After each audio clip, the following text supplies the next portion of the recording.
buenos días, Chely Alonso, bienvenida. Vamos a dar inicio, gracias por la puntualidad. Vamos a dar inicio a nuestro estudio de Apocalipsis, las buenas noticias de la esperanza que está puesta frente a nosotros. Titi Fonsea, bienvenida. Qué alegre que nos estemos reuniendo ya en los aires para ahí proclamar el nombre del que vive, del que reina y del que pronto ha de venir. Para ponernos en contexto, hemos de decir que estamos estudiando el libro de Apocalipsis en su 6º capítulo, el que tiene referencia acerca de los sellos. Para esto hemos hecho, por supuesto, como es nuestra costumbre, un viaje a lo largo de las Escrituras, por sobre todo aquello que tiene que ver con la profecía y la escatología, hablando de los profetas del Antiguo Testamento y por supuesto entendiendo entonces desde este punto o desde esta perspectiva el Nuevo Testamento. Bienvenido Carlos Díaz, gracias por estar con nosotros. Así que vamos a ponernos como siempre en contexto para recordar lo que hemos estado platicando y yo le invito a que me acompañe con la lectura Apocalipsis capítulo 6. En mi caso utilizo Reina Valera, esta versión que me queda muy bien, pero si usted desea usar cualquier otra, es bienvenido. Así que sígame por favor con la lectura y dice así, los sellos. Apocalipsis 6, versículo 1. Vi cuando el Cordero abrió uno de los sellos y oí uno de los 4 seres vivientes decir, como con voz de trueno, ven y mira. Y miré, y he aquí un caballo blanco, y el que lo montaba tenía un arco y le fue dada una corona y salió venciendo y para vencer. Cuando abrió el segundo sello, oí al segundo ser viviente que decía, ven y mira. Y salió otro caballo bermejo, y al que lo montaba le fue dado poder de quitar de la tierra la paz y que se matasen unos a otros. Y se le dio una gran espada. Cuando abrió el tercer sello, oía al ser viviente que decía, ven y mira. Y miré, y he aquí un caballo negro, y el que lo montaba tenía una balanza en la mano. Y oí una voz en medio de los 4 seres vivientes que decía, 2 libras de trigo por 1 denario, y 6 libras de cebada por 1 denario. Pero no dañes el aceite y el vino. Y fue aquí precisamente donde nos quedamos la semana pasada haciendo un descubrimiento hermoso en el Salmo 2. Y de eso vamos a seguir platicando. Cuando abrió el cuarto sello, oí la voz de un cuarto ser viviente que decía, ven y mira. Miré y he aquí un caballo amarillo y el que lo montaba tenía por nombre Muerte y Hades. El Hades le seguía. Y le fue dada potestad sobre la 4ª parte de la tierra para matar con espada, con hambre, con mortandad y con las fieras de la tierra. Cuando abrió el 5º sello, vi bajo el altar las almas de los que habían sido muertos por causa de la palabra de Dios y por el testimonio que tenían, y clamaban a gran voz diciendo, ¿hasta cuándo, Señor, santo y verdadero, no juzgas y vengas nuestra sangre en los que moran en la tierra?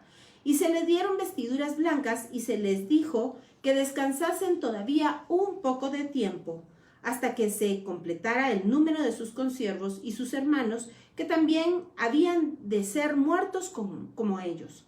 Miré cuando abrió el 6º sello y aquí hubo un gran terremoto y el sol se puso negro como tela de silicio y la luna se volvió como sangre. Y las estrellas del cielo cayeron sobre la tierra como la higuera deja caer sus higos cuando es sacudida por un fuerte viento. Y el cielo se desvaneció como un pergamino que se enrolla. Y todo monte y toda isla se conmovió de su lugar. Y los reyes de la tierra y los grandes, los ricos, los capitanes, los poderosos y todo siervo y todo libre se escondieron en las cuevas y entre las peñas de los montes. Y decían a los montes y a las peñas, caed sobre nosotros y escondednos del rostro de aquel que está sentado sobre el trono y de la ira del Cordero, porque el gran día de su ira ha llegado. ¿Y quién podrá sostenerse en pie?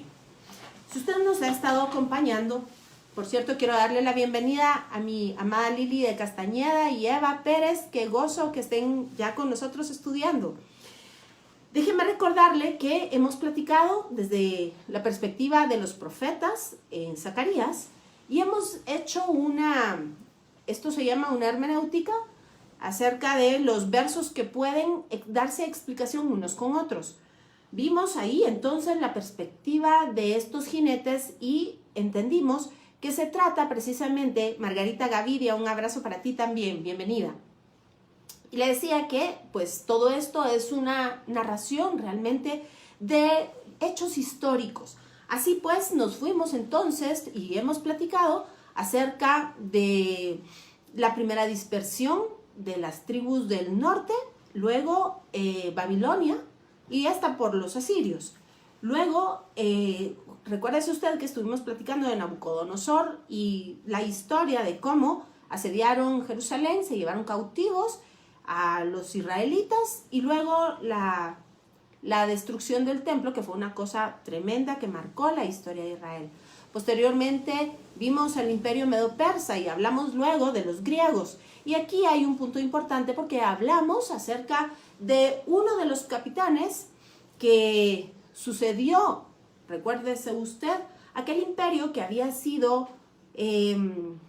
anuente y que había mantenido buenas relaciones con el reino de Israel, y me estoy refiriendo a Alejandro Magno, que llegó en términos pacíficos y que de hecho pues platicamos acerca de un sinfín de hechos históricos que están registrados, pero que no dejan de ser sorprendentes, como cuando este férreo militar llega precisamente a Jerusalén después de haber tenido un sueño con la revelación del sumo sacerdote y todos los habitantes de la ciudad santa vestidos de blanco. Recordará usted que este es un hecho verdaderamente impresionante. Y por el otro lado, el Señor Dios también le había dado un sueño al sumo sacerdote, dándole las instrucciones de lo que debía hacer. Así Israel vivió un tiempo de paz, mientras este general pues estuvo a cargo de las relaciones con Israel, pero por azares del destino muere muy rápidamente, tal vez a los 30 años, después de haber alcanzado victorias verdaderamente importantes, y quedan sucediéndolo 4 generales. Entre ellos hay uno muy importante, de donde se desprenden todos los que nosotros conocemos como Seleucidas. Y este precisamente es un hombre inicuo, perverso, que luego se describe en el libro de Daniel, que hace lo que nosotros conocemos como la abominación desoladora, y esto es dentro del templo de Jerusalén, desacrando el templo que por supuesto ya había sido reconstruido en tiempo de Esdras y Nehemías.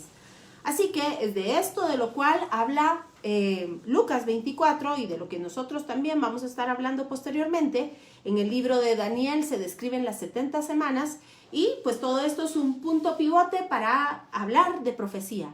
Es importante además señalar cómo se dio todo el desarrollo religioso, social, político, económico del pueblo de Israel hasta llegar al primer siglo. Si usted no tuvo oportunidad de ver estos videos, yo le sugeriría que pueda verlos. Están todos absolutamente grabados en esta página, en este muro de Facebook, porque es importante poder tener esta cosmovisión histórica, política, religiosa, incluso lingüística, de la cual hemos platicado, para hacer una verdadera interpretación, no subjetiva, sino a la luz de todos los hechos que hemos venido señalando y que nos dan una idea general de lo que el escritor del libro de Apocalipsis ha narrado hasta acá. Así que, ya tomando en cuenta ya el capítulo 6 y los caballos y los jinetes que se describen en este capítulo, entendimos precisamente que también es una crónica que nos habla hasta llegar al tercer caballo, al tercer jinete, y este es el descrito con el color negro. En clases anteriores hemos platicado que esto se refiere precisamente al Imperio Romano. Y vimos cómo los romanos asediaron, en un principio entraron en términos amistosos. ¿Se recuerda usted toda aquel problema religioso que estaba borbollando dentro del propio pueblo de Israel? Cómo empezaron a surgir los partidos religiosos y políticos, fariseos, saduceos, que son los que nosotros estamos acostumbrados a encontrar en el Nuevo Testamento, cómo se encontró la casa de Gilel, la casa de Shammai, y cómo había una serie de pensamientos, de interpretaciones de la Torá, se le estaba dando forma a esta sociedad que luego volvería a sufrir tremendos asedios y que estaba muy cerca de ver nuevamente la destrucción del templo. Es ahí, en esta época, cuando nace nuestro Mesías, que por supuesto estaba determinado por Dios mismo en esos tiempos y sazones de los cuales solo Él tiene absoluta potestad y, por supuesto, conocimiento. Así que la semana pasada nos quedamos justamente hablando de un hecho histórico que habla de nuestro Mesías muriendo en una cruz. Bienvenida, Pastora Isabelita Martínez, un abrazo para usted muy cariñoso. Así que déjeme recordarle, por favor, que estuvimos hablando precisamente lo que está descrito en el Apocalipsis cuando nos dice, no toques el vino y el aceite. Y aunque no voy a hacer todo el marco histórico que hicimos la semana pasada, sí es importante que nos pongamos en contexto y entendamos. Angie Valenzuela, bienvenida también, qué alegre que estés. Así que, véngase conmigo, por favor. Platicamos la semana pasada, si usted recuerda, acerca de lo que representa el aceite en las Escrituras, y esto es sujeción absoluta a Dios. Y el vino habla de vida, habla también de gozo, habla de sangre.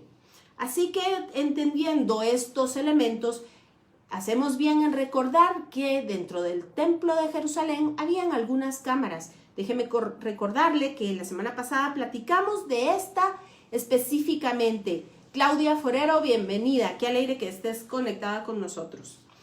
Así que platicamos precisamente que la cámara donde se guardaba el aceite y el vino recibía este nombre, pero también recibía el nombre de la cámara del sumo sacerdote, porque era verdaderamente importante. Además, déjeme hacer un paréntesis y contarle que también existía otra cámara, no menos importante. Esta era en donde se guardaban las armas y tiene una relación directa con Malaquías y el diezmo. Así que vea usted que ninguna de las cosas que fueron puestas en el Antiguo Testamento, tal y como lo describe la carta a los Hebreos, fue puesta al azar, sino que Dios tenía en todos y cada uno de estos detalles, por supuesto, una prefiguración de Jesucristo y de toda la revelación que luego vendría a darse en lo que nosotros conocemos como el Nuevo Testamento. Y esto es un punto importante para poder entender la profecía, y en unos versículos estaremos leyendo algunas indicaciones de lo que está por suceder o de lo que está sucediendo en los cielos y de lo que sucederá en la tierra. Pero regresemos entonces precisamente a lo que la semana pasada platicamos acerca del sacrificio. Y regreso entonces tomando la idea precisamente de la cámara del aceite y del vino. Recuérdese usted que en el Antiguo Testamento Dios había dado las instrucciones para la confección de un aceite que no podía ser cualquier otro y no podía ser utilizado en ningún otro servicio, sino era únicamente para la habilitación en el templo. Y este tenía como objeto dos situaciones. La primera, el encendido de la menorá. Este era un aceite santo, santísimo, dice la palabra. Cada frasquito debía de llevar el sello del sumo sacerdote. Y es precisamente a esto que se refiere la fiesta, o hace memoria, la fiesta de Hanukkah o la fiesta de las luces, que conmemora el milagro de que un solo de estos frasquitos fue encontrado después de la abominación desoladora de la cual yo ya le platiqué, hecha por Antíoco Epífanes. Y déjeme contarle que es precisamente desde Colombia nos saluda Claudia. Qué alegre, Claudia, espero que te quedes estudiando con nosotros. Un abrazo fuerte hasta allá. Qué bueno que estés con nosotros. Qué bendición. Pues le comentaba que precisamente fue el milagro, porque cada frasquito de aceite servía para la función de la lámpara un solo día. Y entonces, cuando se ve desacrado el templo por Antíoco Epífanes, habiendo sacrificado la cerda en el lugar santísimo y por supuesto habiendo apagado la lámpara que debía permanecer encendida por siempre, porque era el fuego que había descendido del cielo, y entendemos por qué entonces el aceite tenía que ser santo, sagrado, apartado para ese uso. Y es entonces cuando se da el milagro de Hanukkah y un solo frasco que aparece para volver a dedicar el templo al Señor dura el espacio de 8 días, que era lo que se necesitaba para fabricar más aceite. Pero además, y vea usted por favor, haga la relación también con lo que hemos platicado acerca de la menorá y el rostro del Señor, que entendemos que es, por supuesto, nuestro Salvador Jesucristo, nuestro Mesías.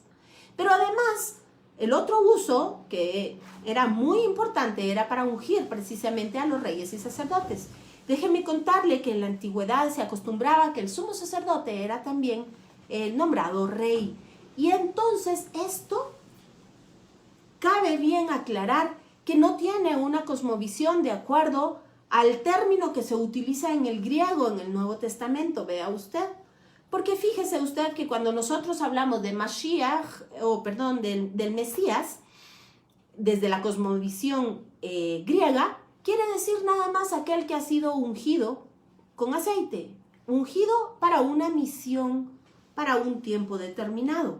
No así cuando hablamos de Mashiach en el término hebreo, y esto quiere decir el que es la unción para realizar un trabajo determinado. Es decir, en Jesucristo descansa la unción. Él mismo es el ungido, es la unción misma de quien solamente podríamos tener salvación, porque Él es.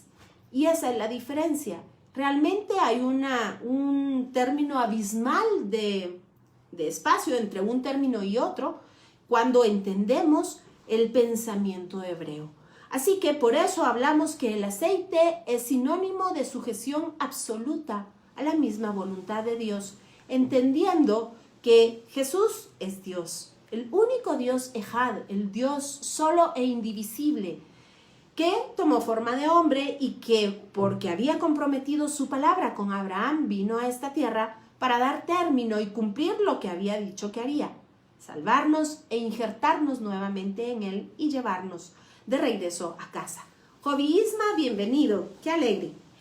Así, también hablamos la semana pasada acerca del vino. Esto es figura, por supuesto, de la vida, del gozo, es figura del sacrificio. Recuérdese usted el pacto que hizo Jesucristo, quien él mismo dijo en la copa de este nuevo pacto, la copa llena de mi sangre. Así que esto tiene un significado muy importante. Pero ¿qué quería decir en los términos apocalípticos cuando se refiere a no tocar el aceite y el vino? Déjeme decirle que tal como lo descubrimos la semana pasada, esto era, por supuesto, en los términos del Salmo 2, que si usted me permite, y yo se lo voy a leer, era una prefiguración, era un anuncio de ese sacrificio salvífico de Jesús en la cruz. Así, déjeme leer, permítame, vamos a encontrarlo por acá.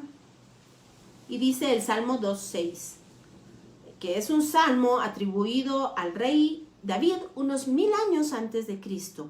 Pero yo he puesto a mi rey sobre Sión, mi santo monte.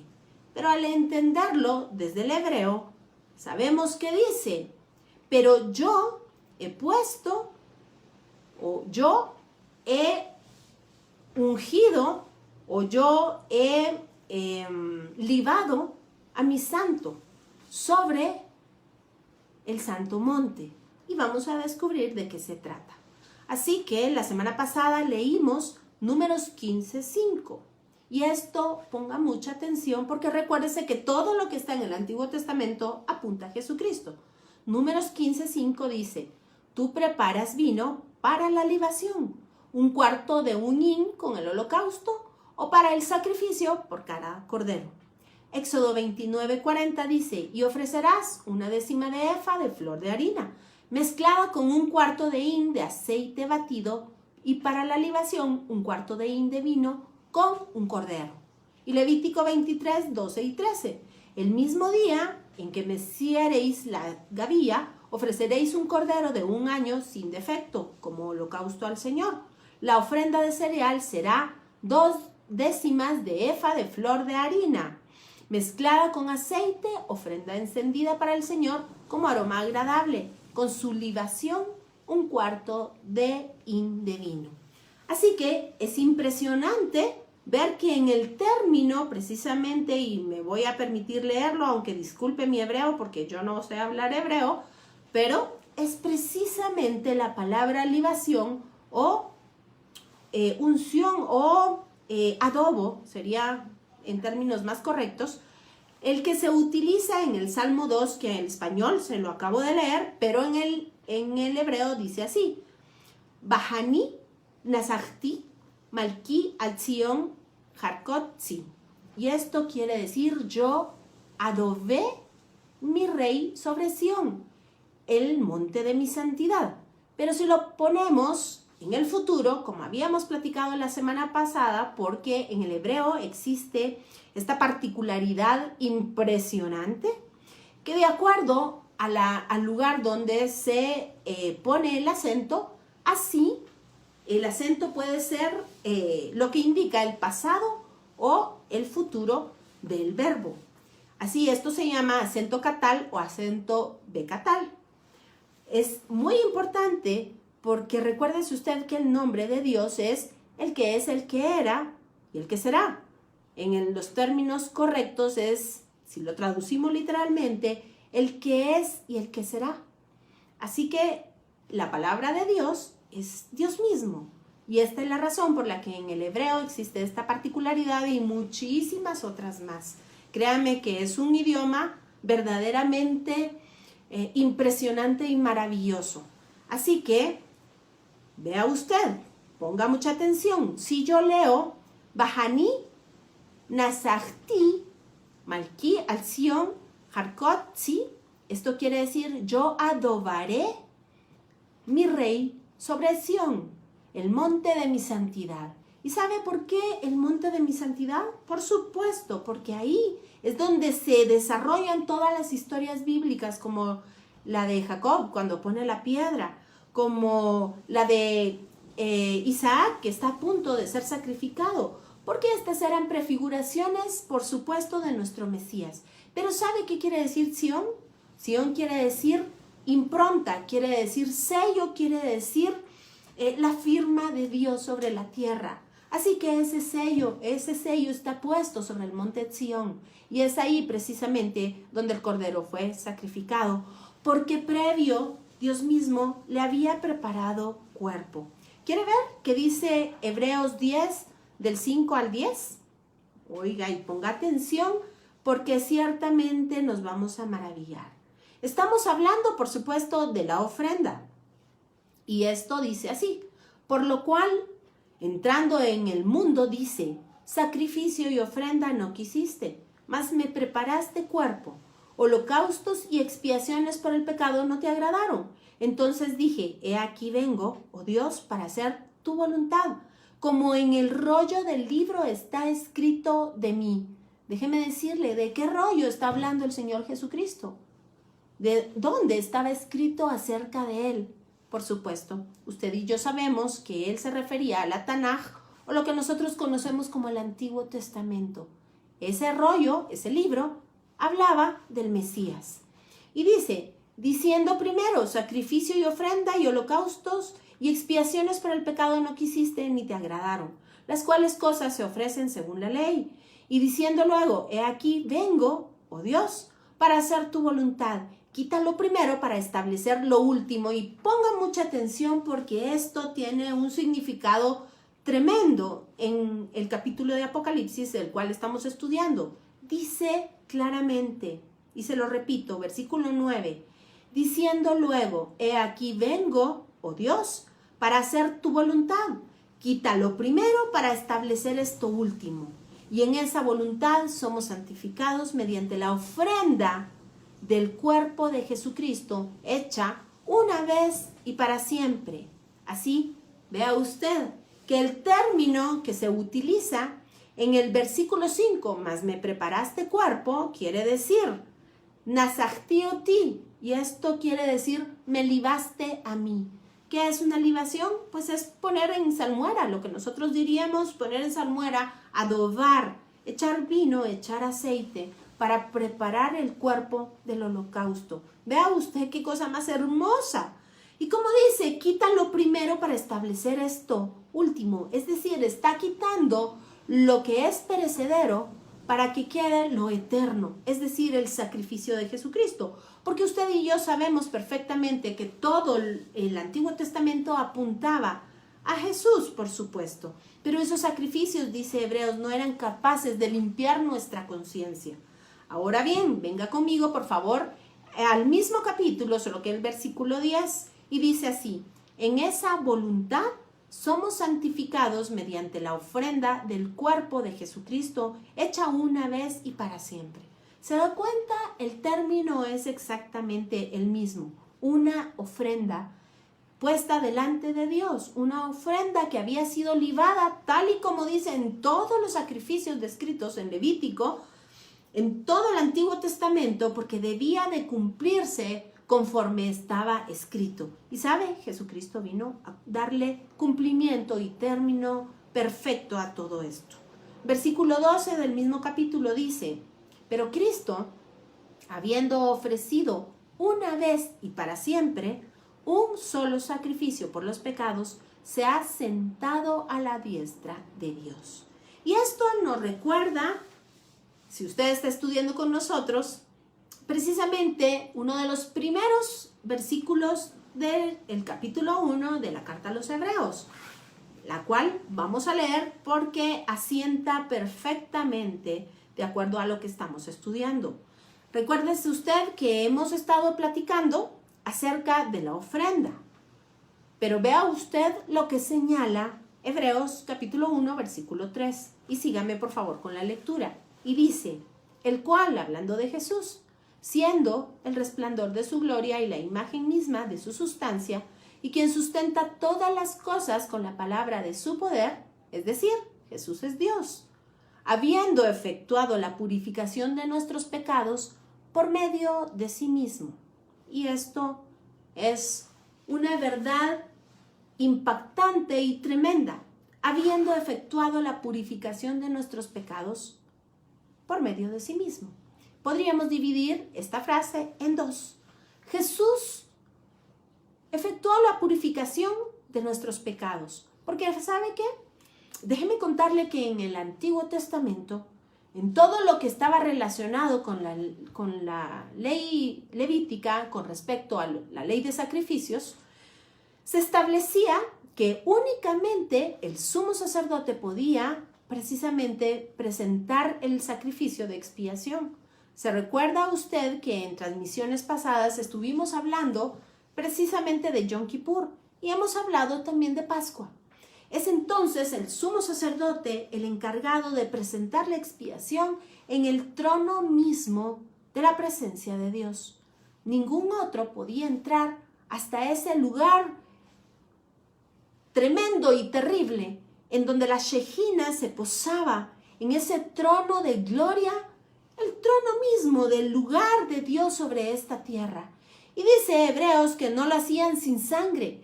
Y era cosa tremenda y terrible porque hacían primeramente expiación de pecados por sí mismo, por su familia y posteriormente por el pueblo. Pero si entraban a la presencia del Señor y la expiación no había sido hecha convenientemente, el sumo sacerdote caía fulminado delante de la presencia de Dios. ¿Sabe por qué? Porque delante de Dios no puede haber pecado. Así que Dios nos dio toda esta guía de instrucciones para que no muramos delante de su presencia. De eso se trata la enseñanza o la instrucción. No crea usted que es un Dios iracundo, irascible, que quiere vernos muertos. Por el contrario, nos está explicando cómo en medio de esta condición podemos hacer, como dice la palabra, las paces con Él. Por supuesto que no de nosotros, sino de parte de Él. Así que esto era una prefiguración hermosa a Jesucristo y ese sacrificio que por supuesto también nosotros no tuvimos nada que ver. Fue por el puro afecto de su gracia, de su favor y de su misericordia que Él decidió tomar forma de siervo y morir en una cruz. Pero regresando a la idea del sumo sacerdote, déjeme contarle que además entraba con un tremendo incensario en donde el humo del incienso era muchísimo para no ver cara a cara a la Shejina de Dios. Vea usted qué cosa, me imagino que el sumo sacerdote cuando entraba al lugar santísimo, el lugar más santo en toda la tierra, seguramente ha de haber estado temblando de pavor y angustia. Y entonces era solamente este que podía entrar, no sin sangre, le repito, para hacer expiación en precisamente el propiciatorio o el trono de Dios. Claro, esto es una figura de Jesucristo. Aún el mismo propiciatorio es figura de Cristo. Pero regresando, ahora hablemos acerca de la ofrenda. Era el sumo sacerdote el que tomaba, tal y como dice la ley, entonces un cordero en el caso de Pesaj de 1 año y unos carneros en el caso de Yom Kippur para hacer la expiación por los pecados. Recuérdese usted que debían de ser animales que habían pasado cierta inspección sin mancha, que eran perfectos para ofrecérselos al Señor. Pero entonces, además, se ofrecía este sacrificio con una libación, es decir, se adobaban en vino y en aceite, y es por eso que esta cámara era verdaderamente importante, la cámara del sumo sacerdote, la cámara del aceite y del vino. Así que regresando y tomando todas las ideas, dice otra vez la carta a los Hebreos, capítulo 1, versículo 3, que Jesús hizo o efectuó la purificación de nuestros pecados, es decir, Él es el sumo sacerdote, pero dice que lo hizo por medio de sí mismo, porque Él es la ofrenda, Él es el Cordero de Dios que quita el pecado del mundo.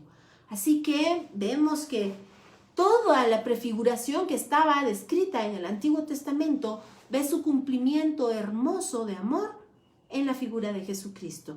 Y posteriormente dice, se sentó a la diestra de la majestad en las alturas. Déjeme contarle que en todo el templo y en todo el tabernáculo no había una sola silla. Nadie se podía sentar.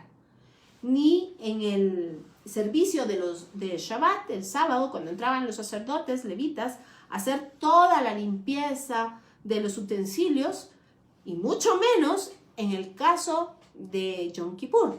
El sumo sacerdote entraba a lo que debía de hacer y salía. Pero aquí dice que Jesús, después de haber efectuado esta purificación, se sentó a la diestra de la majestad en las alturas.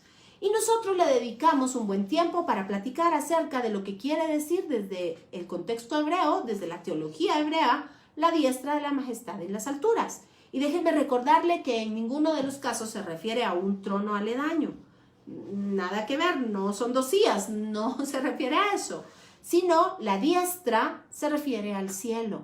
Por eso aquel pasaje en los evangelios de la diestra y la siniestra, los cabritos a la diestra, es decir, en el cielo, y los otros, los que no, pues usted ya sabe, están determinados para el lago de fuego, tal y como lo veremos en Apocalipsis. Así que cuando dice que Jesús se sentó a la diestra de la majestad en las alturas, déjeme decirle que quiere decir que terminó su obra, se sentó, la culminó y gobierna. Él es soberano. Está sentado en el cielo. Y así lo describe también la carta a los Hebreos. Déjeme contarle una anécdota hermosa que está descrita en el Talmud. Y es que, de acuerdo al entendimiento hebreo, resulta ser que los eruditos, escribas que estudian la ley, han entendido que cuando se efectuaban, oiga, pongan mucha atención, los sacrificios en el templo de Jerusalén descendían del tetragramatón de 4 letras, descendían 2 letras para el momento del sacrificio. Y cuando se terminaba el sacrificio, las 2 letras ascendían y se incorporaban nuevamente en el trono de la majestad de las alturas. Así que vea la prefiguración gloriosa que habla de nuestro Señor Jesucristo. Y es ahí cuando Isaías dice, y su nombre será uno. Y Dios es uno. Así que toda la Escritura, absolutamente toda, nos habla precisamente de este Dios de redención, de salvación, de este Dios de amor.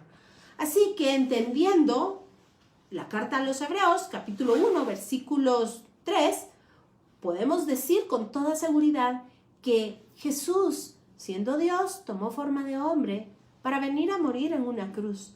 Efectuó la purificación de los pecados siendo Él el sumo sacerdote, pero también es Él la ofrenda. Y triunfó en esa cruz, y entonces regresó al cielo con gloria y se sentó a la diestra en su trono en la majestad en las alturas. Vea y dígame si no es una cosa verdaderamente hermosa.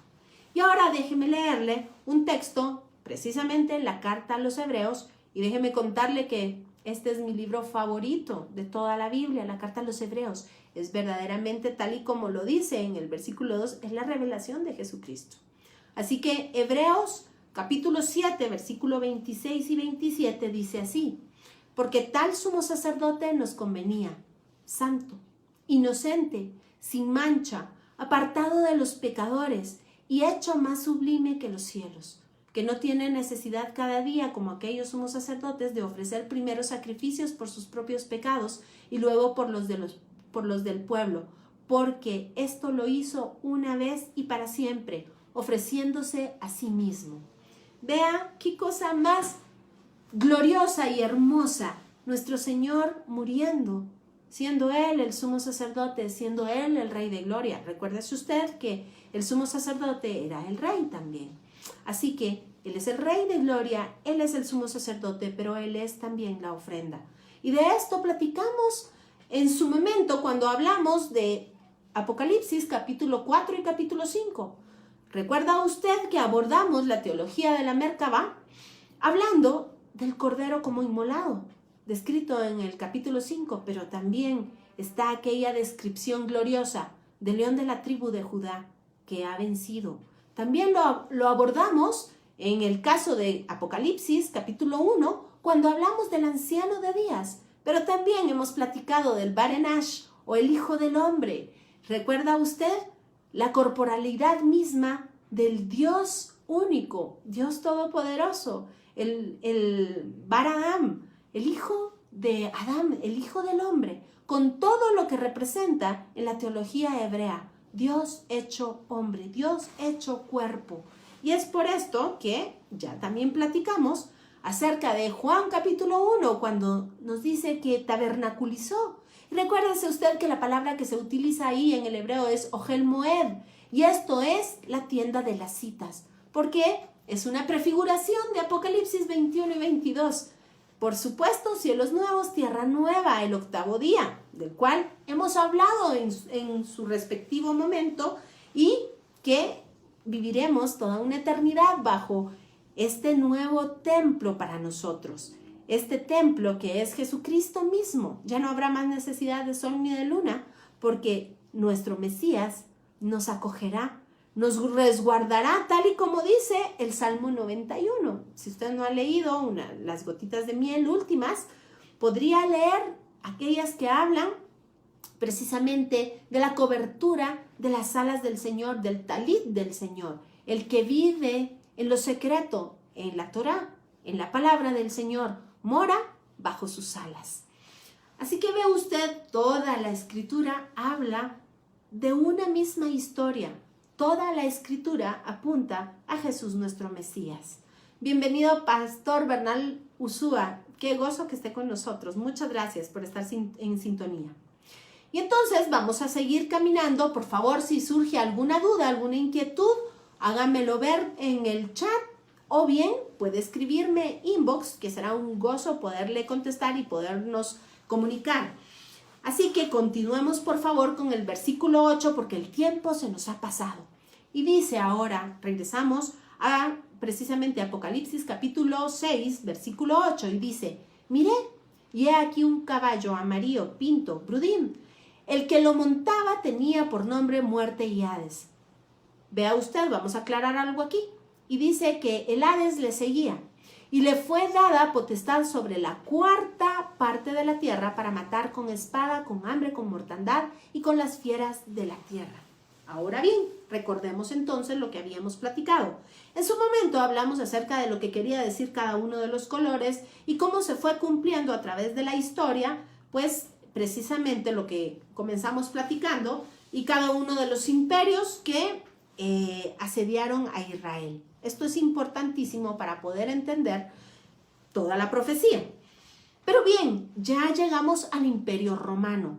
Entonces, ¿a qué se refiere este caballo Brudim? Está descrito como amarillo, pero usted y yo ya hicimos todo el ejercicio lingüístico y entendimos que desde la exégesis hebrea esto quiere decir pinto, Brudim, es decir, manchado.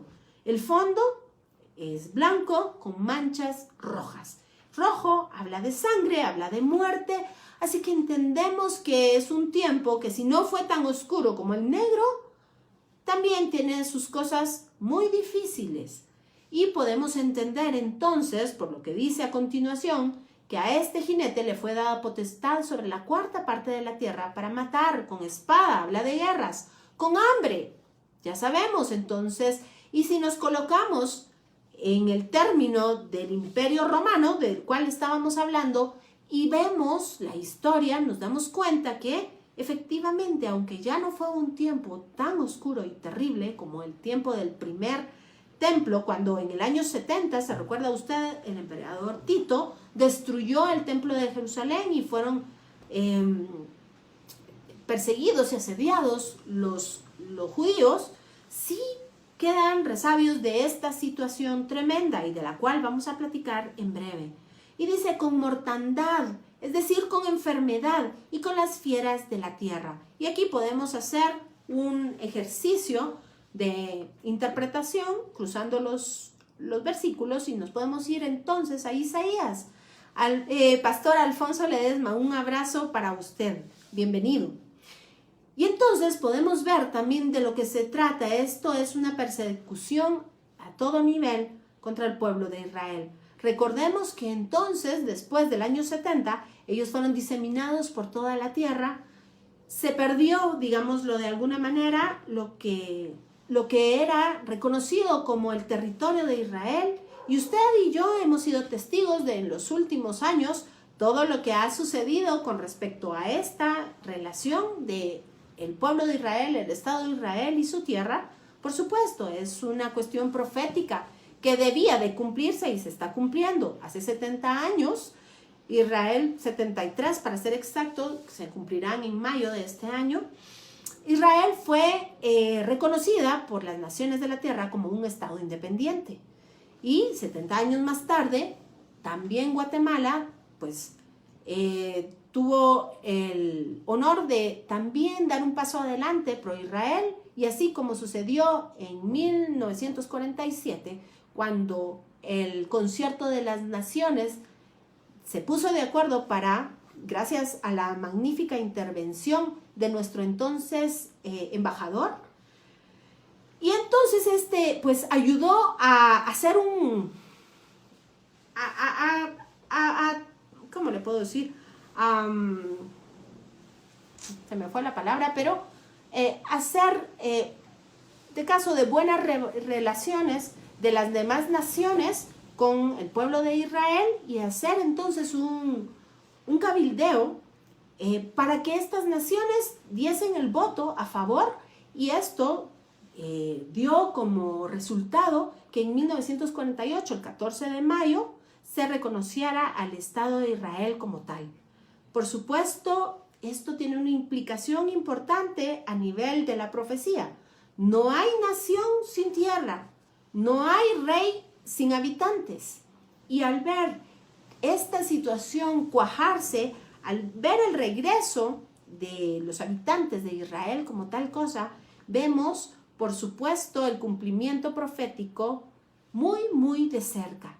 Y así, hace 2 años, también casi 3, también las naciones empezaron a regresar sus embajadas a Jerusalén, reconociendo la capital de Jerusalén como indivisible y eterna de precisamente Israel.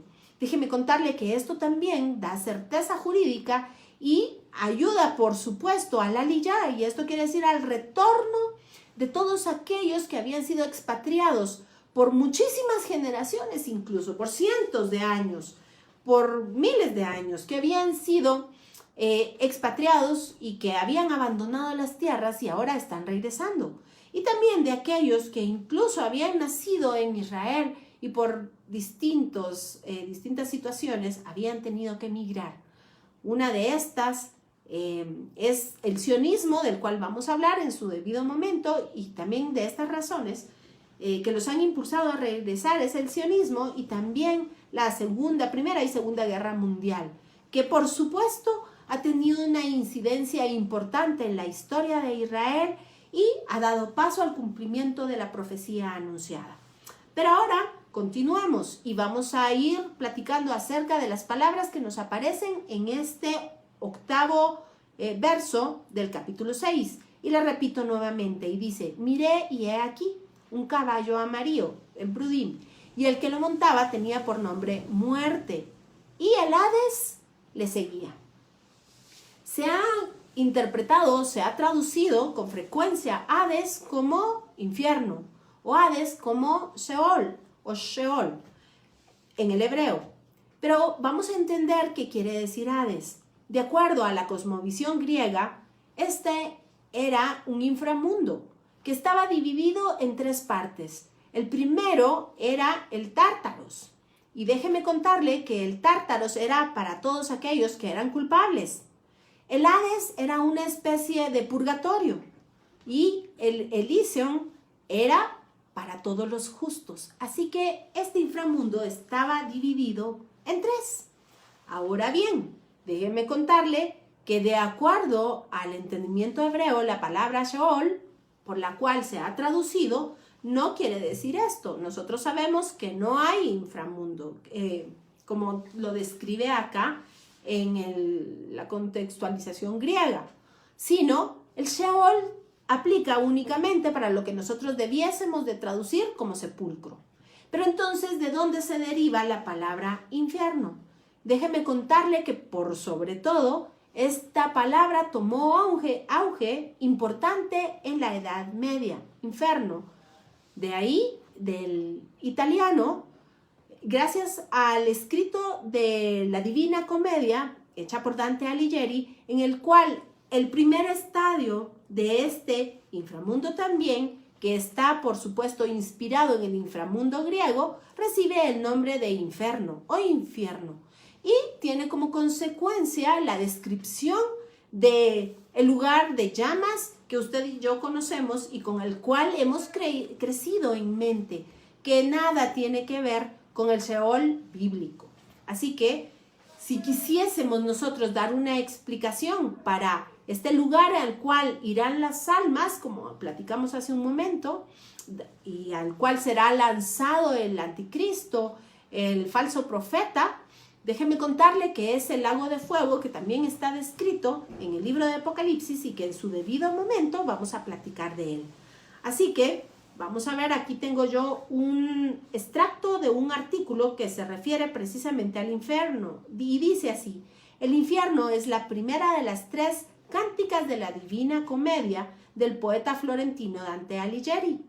Los sucesivos cantos son el purgatorio y el paraíso. ¿Ve usted cómo casa exactamente la figura griega en la Divina Comedia? Esta está formada por 33 cantos más uno de introducción. Cada canto está subdividido en tercetos cuya rima está intercalada. Así que podemos entender ahora de dónde surge la idea del infierno.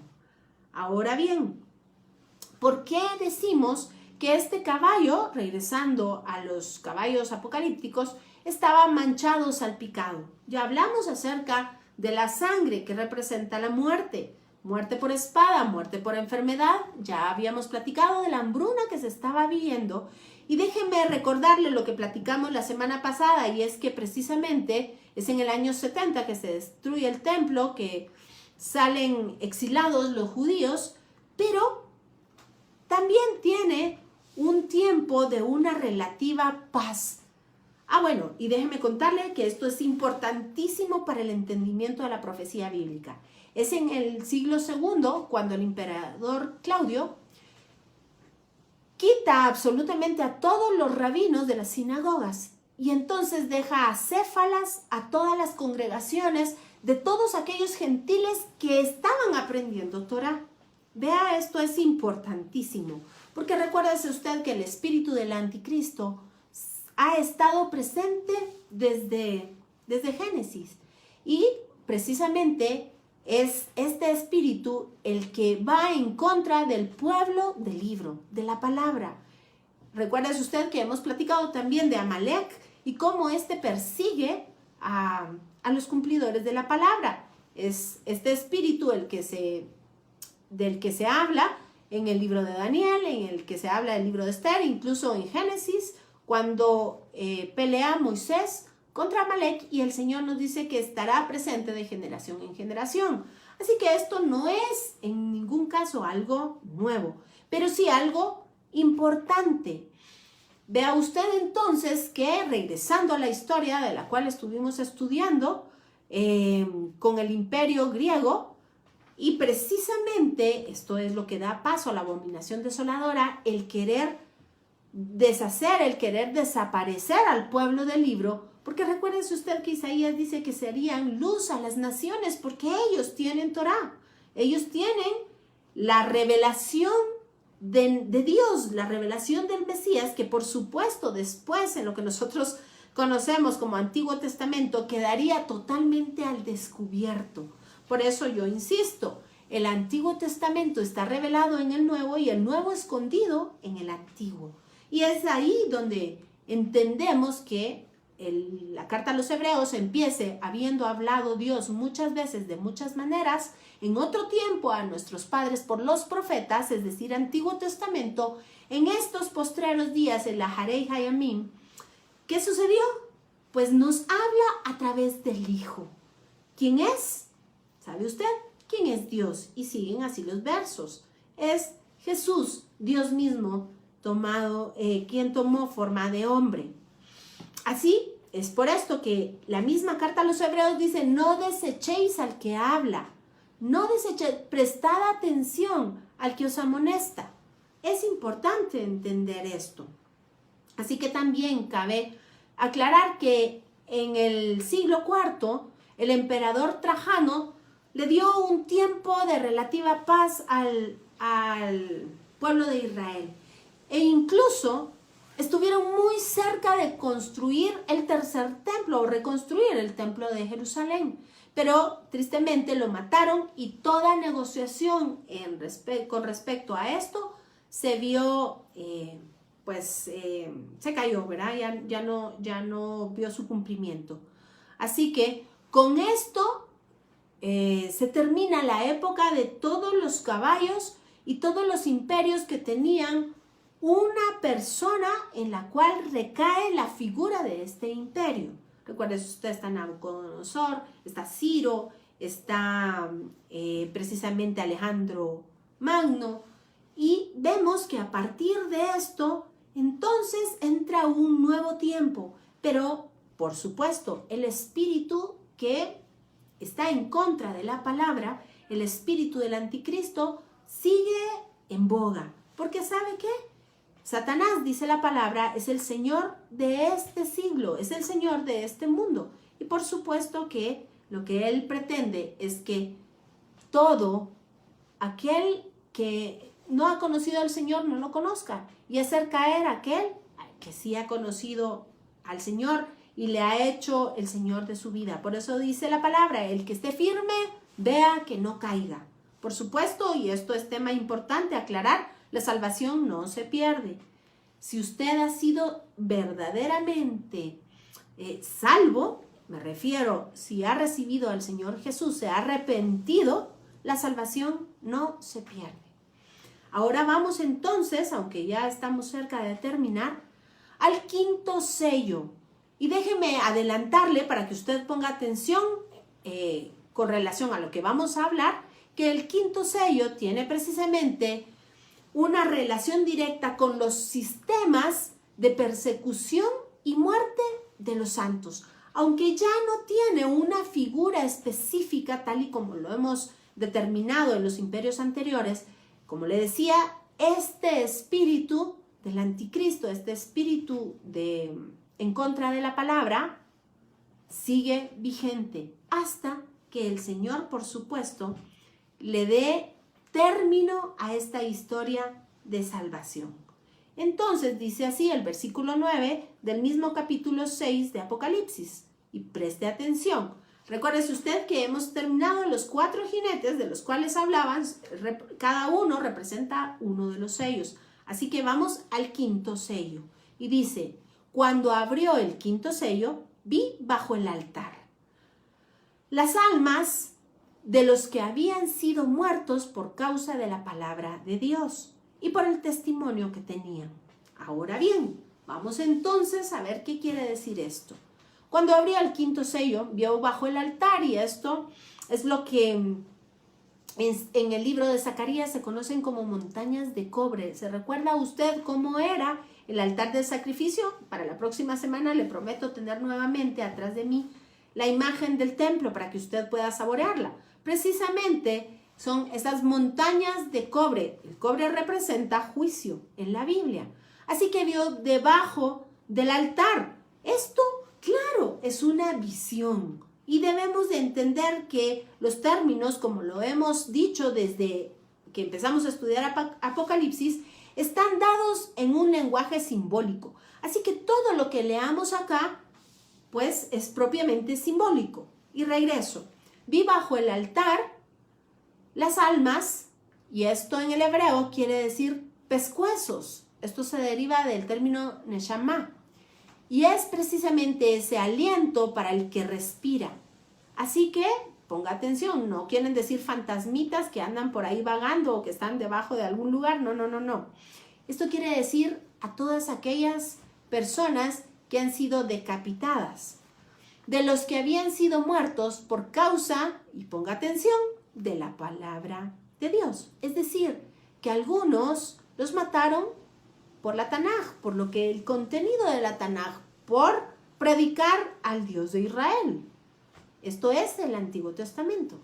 Algunos fueron muertos a causa de la palabra de Dios, pero hay otros que fueron muertos por el testimonio que tenían, y este es el testimonio de Jesucristo, es decir, la revelación de Jesucristo, porque recuérdese usted que la palabra dice que el Espíritu de Jesucristo es el testimonio de la profecía.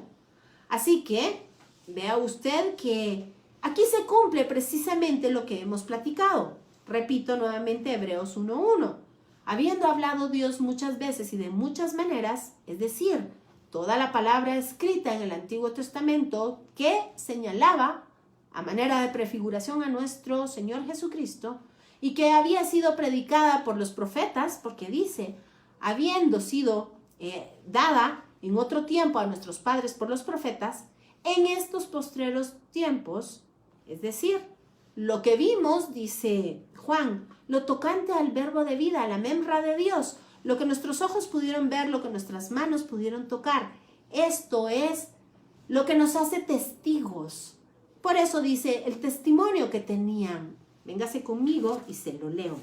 Vamos por favor a la primera carta de Juan, capítulo 1, y dice así: lo que era desde el principio, lo que hemos oído, lo que hemos visto con nuestros ojos, lo que hemos contemplado, y palparon nuestras manos tocante al verbo de vida, porque la vida fue manifiesta. ¿Se da cuenta? Había sido anunciada en el Antiguo Testamento, pero ahora estaba puesta de manifiesto, estaba siendo revelada. Lo que dice Hebreos, ahora nos habla en el Hijo.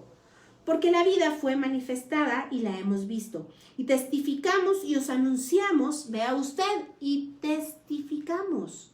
Porque lo vimos, porque lo oímos.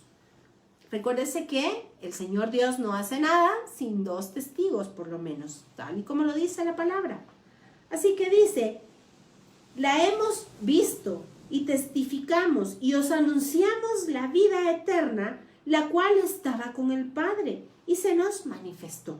¿Quién más sino Jesucristo? Lo que hemos visto y oído, eso os anunciamos para que también vosotros tengáis comunión con nosotros. Y nuestra comunión verdadera es con el Padre y con su Hijo Jesucristo. En estas cosas os escribimos para que vuestro gozo sea cumplido. Vea usted qué cosa más tremenda.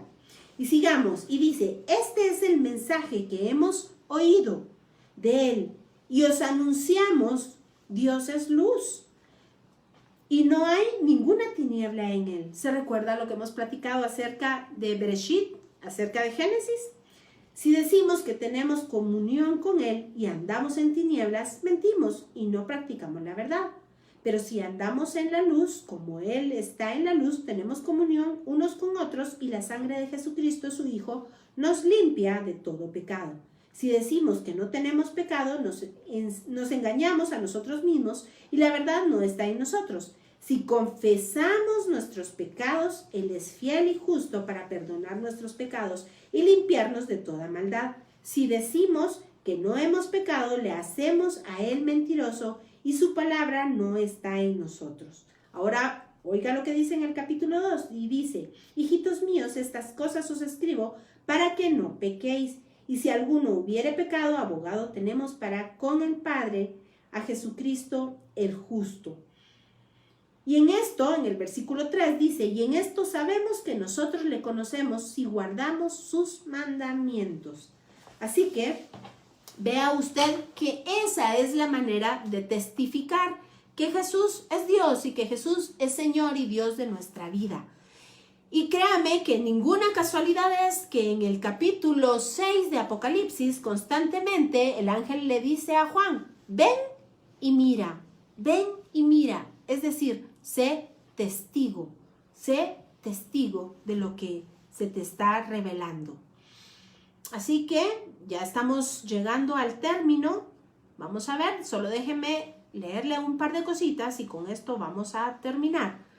Así que quedamos claros que el quinto sello es ese sistema de persecución y de muerte de los santos. Por supuesto, todo esto en un lenguaje propiamente simbólico. No son fantasmas los que andan por ahí vagando o escondidos, sino que está hablando de los que han sido decapitados, los pescuezos. Así, a ese término se refiere la Biblia en el Antiguo Testamento, los vivientes. Vamos a ver, muy bien. Ya hablamos acerca de la palabra de Dios, que sería el sinónimo del Antiguo Testamento, y el testimonio, la revelación de Yehoshua HaMashiach. Así que aquí hay un texto importante que se refiere precisamente al versículo 10, y vea lo que dice. Y clamaban a gran voz estas almas, diciendo, ¿hasta cuándo, Señor santo y verdadero, no juzgas y vengas nuestra sangre en los que moran en la tierra? Y encontramos la explicación de esto en Mateo 23:37. Antes le voy a leer Mateo 23:35 al 37 y dice, para que venga sobre vosotros toda la sangre justa que se ha derramado sobre la tierra, desde la sangre de Abel el justo hasta la sangre de Zacarías, hijo de Berequías, a quien matasteis entre el templo y el altar. De cierto os digo que todo esto vendrá sobre esta generación. Vea usted, el Señor no se quedará con nada y dará justa retribución a sus enemigos. Pero vea usted cómo la palabra toda se interpreta una a otra. Ahora vea, por favor, también Mateo, debo de tener mal la cita acá, pero esta es una cita muy, muy conocida y dice, Jerusalén, Jerusalén, que matas a los profetas y apedreas a los que te son enviados. ¿Cuántas veces quise juntar a tus hijos como la gallina junta a sus polluelos debajo de sus alas y no quisiste? Y esto tiene mucha relación cuando platiquemos acerca de la ramera y de la gran Babilonia. Así que, para terminar con este tema, solo le voy a leer el versículo 11, que dice, y se les dieron a los del pescuezo cortado, a los que ya no respiran, y se les dieron vestiduras blancas, que son las obras limpias y buenas de las cuales está descrito en Efesios capítulo 2, y que también nosotros tocamos ese tema en el video de la Odisea. Esto quiere decir que están libres de deudas y que ahora brillan con el brillo del Señor. Y se les dijo, descansen todavía un poco de tiempo hasta que se complete el número de sus consiervos y de sus hermanos que también habían de ser muertos como ellos. Cabe aclarar que hemos venido entendiendo que Todas estas relaciones se deben en primer término, por supuesto, a la tierra de Israel, al pueblo de Israel, pero no podemos dejar de lado que también la profecía nos incumbe a nosotros por cuanto hemos sido injertados en ese olivo. Claro, ahora vemos las decapitaciones terribles en otros países, la persecución a la iglesia. Y claro que aunque estos términos bíblicos se refieren, como le digo, al pueblo escogido de Dios, en cuanto al linaje y en cuanto a situación geográfica, no podemos descartar que estamos viviendo tiempos verdaderamente impresionantes. Yo por hoy me quedo hasta aquí, ya nos pasamos 7 minutos, pero la semana entrante estaremos hablando del 6º sello y la señal de la venida del Hijo del Hombre, del Adán Kadmón, la señal del Ben Adam, que será gloriosa entre las nubes, dice la Escritura. ¿A qué se refiere las Escrituras con las nubes? Con el sol, con el terremoto, con la luna y con todos los astros. Así que yo me retiro, le dejo un abrazo, que el Señor le bendiga. Por favor, esté pendiente de todas nuestras publicaciones, porque estaremos prontos, muy prontos, a dar inicio a un curso de aproximación al contexto hebreo, que será, por supuesto, ya refrendado por la Universidad del Norte de California, Northern University of California, quien, pues en un acuerdo, de una manera maravillosa y un regalo del Señor, pues estaremos lanzando la carrera de teología el próximo año desde la contextualización hebrea. No se pierda todas nuestras publicaciones, porque tenemos en lo sucesivo verdaderamente cosas importantes y sorpresas lindas para usted. Está pronto también el lanzamiento del libro, que ya puede usted conseguirlo en Amazon, de Tiempos y Sazones, para irse formando toda esta idea de el contexto hebreo. Así que Titi Fonsea, verdaderamente impresionante todo lo que el Señor nos enseña a través de su palabra. Un abrazo fuerte y por favor quédese entonces muy conectados con nosotros. Lea nuestras gotitas de miel, vea nuestros videos. Si usted se ha perdido alguno, póngase en el contexto, porque las cosas se ponen cada día mejor. La palabra es más dulce que la miel. Y por supuesto, Pastor, gracias, Pastor Bernal Eduardo Ursúa. Hoy, transmisión a las 7:30 por el perfil del Pastor Bernal Ursúa, y si me lo permite, también será por el mío, y estaremos tocando un tema verdaderamente de interés. Así que lo dejo con eso y espero causar en usted esa hambre por la palabra. Que el Señor le bendiga y nos seguimos viendo.